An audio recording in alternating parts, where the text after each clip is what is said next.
MLA के बेटे के घर में 8 करोड़ के नोट मिले थे, उसमें सीबीआई ईडी की जांच हो गई, रेड हुई कुछ। व्यापम में शिवराज सिंह चौहान का नाम आता है, घोटाले में बीएस येदियुरप्पा का नाम आता है, वो सब थम जाते हैं, ऐसा क्यों? 124 में से 118 केस विपक्ष पर ही क्यों? पर आप अपने वालों को बचा लेते हैं और विपक्ष पर कार्रवाई करते हैं, ये एक तरफा हो रहा है क्या? मेरा मूल सवाल ये है, अडानी मामले की भी थोड़ी चर्चा कर ली जाए ना। अडानी मामले में अडानी समूह पर गंभीर आरोप लगते हैं, सरकार पर भी मित्रता निभाने के आरोप लगते हैं। क्या कार्रवाई हुई? कब कार्रवाई हुई? कौन सी छापेमारी हुई? सीबीआई की टीम कब पहुंची? कब पूछताछ की? अडानी को लेकर जो आरोप लगे हैं, हमारी एजेंसीज क्या कर रही हैं?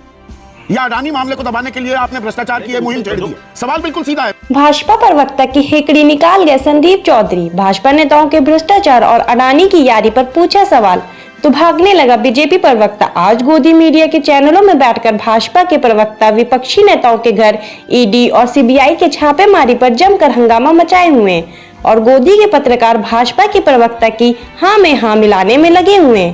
किसी के अंदर इतनी हैसियत नहीं बची है कि वो ईडी और सीबीआई की कार्रवाई पर भाजपा के प्रवक्ताओं से सवाल पूछे।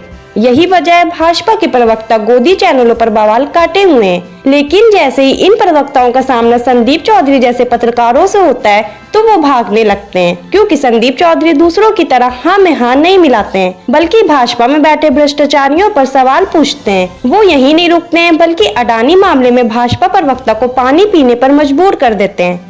तक की बात कर रहे हैं, वो आपके एमएलए के बेटे के घर में 8 करोड़ के नोट मिले थे, उसमें सीबीआई ईडी की जांच हो गई, रेड हुई कुछ। कुल रॉय शुवेंदु अधिकारी सेम केस, उसी तरीके से नारायण राणे, ममता बिस्वा शर्मा, व्यापम में शिवराज सिंह चौहान का नाम आता है, घोटाले में बीएस येदियुरप्पा का नाम आता है, वो सब थम जाते हैं, ऐसा क्यों? 124 में से 118 केस विपक्ष पर ही क्यों? पर आप अपने वालों को बचा लेते हैं और विपक्ष पर कार्रवाई करते हैं, ये एक तरफा हो रहा है क्या? मेरा मूल सवाल ये है, अडानी मामले की भी थोड़ी चर्चा कर ली जाए ना। अडानी मामले में अडानी समूह पर गंभीर आरोप लगते हैं, सरकार पर भी मित्रता निभाने के आरोप लगते हैं। क्या कार्रवाई हुई? अडानी को लेकर जो आरोप लगे हैं, हमारी एजेंसीज क्या कर रही हैं?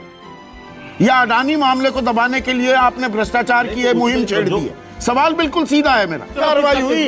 कब कार्रवाई हुई? कौन सी छापेमारी हुई? सीबीआई की टीम कब पहुंची? कब पूछताछ की? ईडी ने कब रेड की? बताइए ना, तारीख बताइए, शायद मेरे संज्ञान में ना हो। तो देखा आपने कैसे संदीप चौधरी ने भाजपा प्रवक्ता को उनके ही खेल में फंसाकर रख दिया। तो पूरी वीडियो पर क्या है आपकी राय, हमें कमेंट कर जरूर बताएं। हमारे चैनल को सब्सक्राइब करें, बेल आइकन बटन प्रेस करें ताकि देश विदेश से जुड़ी तमाम वायरल खबरों को हम आप तक पहुंचाते रहें।